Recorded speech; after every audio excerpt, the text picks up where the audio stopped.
Hari ini kita akan bedah salah satu buku bisnis paling berpengaruh yang pernah ada, Competitive Advantage, karya Michael Porter. Anggap aja ini semacam peta harta karun untuk menemukan DNA kesuksesan sebuah perusahaan. Dan ya, kita akan telusuri peta ini bareng-bareng.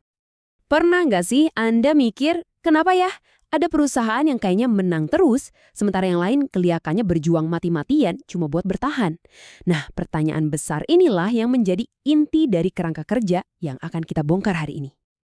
Oke, kita masuk ke bagian pertama, gimana caranya bisnis bisa menang. Ini bukan soal hoki, bukan soal kebetulan. Ada formulanya. Ada sebuah pilihan sadar yang memisahkan pemenang dari yang sekedar ikut-ikutan. Yuk kita cari tahu formulanya. Jadi, lupain deh soal keberuntungan atau cuma ikut-ikutan apa yang lagi tren. Porter itu negesin satu hal yang penting banget, kemenangan sejati itu bukan datang dari kebetulan, tapi dari sebuah pilihan. Sebuah keputusan yang disengaja untuk menjadi berbeda. Terus, apa sih keunggulan kompetitif itu? Sebenarnya simpel. Intinya gini, Anda bisa kasih nilai yang lebih tinggi ke pelanggan dengan biaya yang lebih rendah dari nilai itu. Bisa jadi harganya yang lebih miring, atau bisa juga karena produk Anda punya sesuatu yang unik banget sampai nggak bisa ditiru sama pesaing. Oke, kalau kemenangan itu soal pilihan, pertanyaannya, pilihannya apa aja? Nah, Porter ini berhasil menyederhanakan semua keruwetan strategi bisnis jadi cuma dua keunggulan dasar.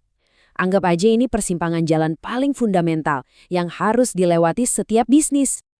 Dan pilihan ini serius deh, bukan main-main. Ini tuh yang bakal nentuin DNA perusahaan Anda dan cara Anda bertarung di pasar. Jadi, apa sih pilihan fundamental itu? Nah, ini dia dua jalan utamanya. Pertama, Anda bisa jadi pemimpin biaya. Artinya jadi yang paling efisien, paling hemat, dan bisa nawarin harga paling rendah.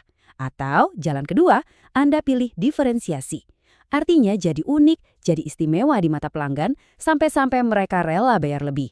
Menurut Porter, inilah pilihan krusialnya. Anda nggak bisa jadi dua-duanya sekaligus.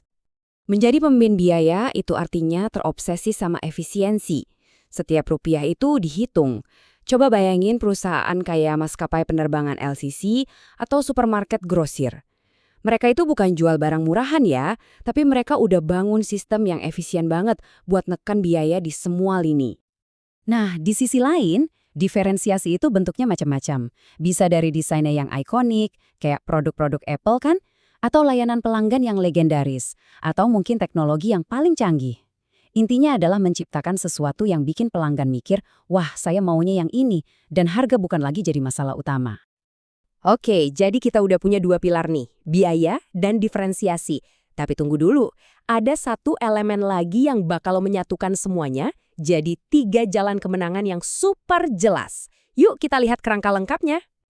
Dan ini dia bahan rahasia yang sering banget dilupain, cakupan pasar. Jadi nggak cukup cuma milih kapak keunggulan Anda juga harus mutusin keunggulan itu ditujukan untuk siapa. Pilihannya kelihatannya simpel, tapi dampaknya dalam banget. Apakah Anda mau main di seluruh lapangan, berusaha melayani semua orang, atau Anda mau pilih satu sudut kecil dari lapangan itu dan jadi raja di sana, melayani ceruk pasar atau niche market yang sangat spesifik? Dan disinilah semuanya jadi masuk akal. Kalau Anda gabungin keunggulan biaya dengan target pasar yang luas, jadilah kepemimpinan biaya. Kalau keunikan untuk pasar yang luas, itu namanya diferensiasi. Nah, yang menarik itu yang di bawah. Saat Anda menargetkan pasar yang sempit, entah itu dengan biaya rendah atau dengan keunikan, itulah yang disebut strategi fokus. Jadi, jangan sampai salah paham ya. Strategi fokus itu bukan sesuatu yang benar-benar baru. Ini tuh kayak ngambil strategi biaya atau diferensiasi, terus nerapinnya pakai laser ke satu segmen pasar yang kecil banget. Tujuannya bukan buat jadi yang paling gede, tapi jadi satu-satunya pilihan yang paling logis buat ceruk pasar itu.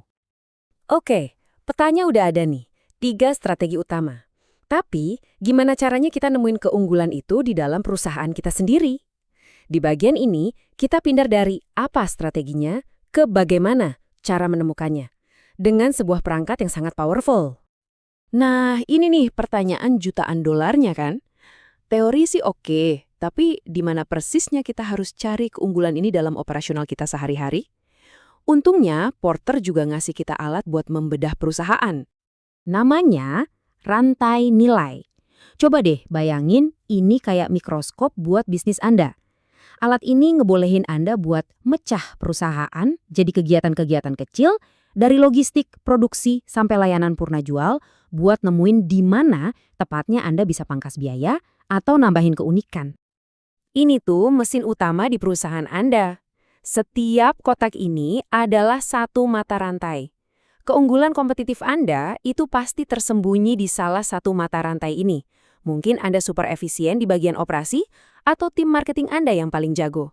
Dengan membedah rantai ini, Anda bisa tahu di mana sumber kekuatan Anda. Kita udah hampir di ujung, dan sekarang kita sampai pada peringatan paling penting dari Porter. Setelah tahu semua jalan ini, bahaya terbesarnya justru ragu-ragu buat milih. Porter ngomongnya lugas banget soal ini. Kalau sebuah perusahaan mencoba jadi segalanya buat semua orang, mau murah tapi juga mau premium, hasilnya adalah terjebak di tengah. Anda jadinya nanggung. Nggak cukup murah untuk bersaing harga, tapi juga nggak cukup istimewa untuk memikat pelanggan premium. Dan ini bukan cuma omongan doang loh, konsekuensinya langsung kelihatan di laporan keuangan. Perusahaan yang terjebak di tengah hampir pasti profitabilitasnya rendah. Kenapa? Karena mereka terus-menerus dijepit oleh para pesaing yang fokus di kedua sisi. Jadi sekarang pertanyaannya saya balikin ke Anda. Coba lihat bisnis Anda atau perusahaan tempat Anda bekerja. Jalan mana yang sudah dipilih? Apakah Anda berjuang untuk jadi yang termurah, yang paling unik, atau jadi raja di sebuah ceruk kecil? Karena dalam kerasnya dunia persaingan, satu-satunya pilihan yang salah adalah tidak memilih sama sekali.